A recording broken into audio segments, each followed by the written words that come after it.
সবাই ভালো থাকার অভিনয় করে, কিন্তু সত্যি বলতে ভিতরে ভিতরে প্রায় সবাই ভাঙা।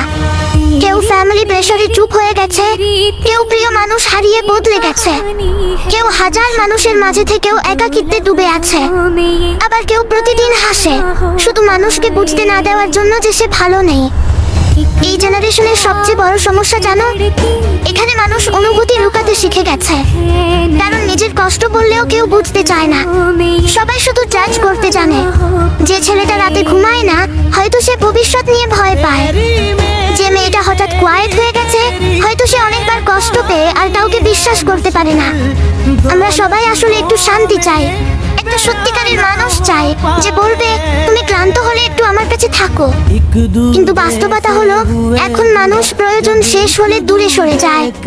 তবুও আমরা প্রতিদিন নতুন করে হাসি, কারণ ভেঙে গেলেও জীবন থেমে থাকে না। যদি মনে হয় এই কথাগুলো তোমার জীবনেও মিলে গেছে, তাহলে কমেন্টে তোমার মনের অবস্থাটা এক লাইনে লিখে যেও। দেখি কে কতটা চুপচাপ কষ্ট নিয়ে বেঁচে আছে।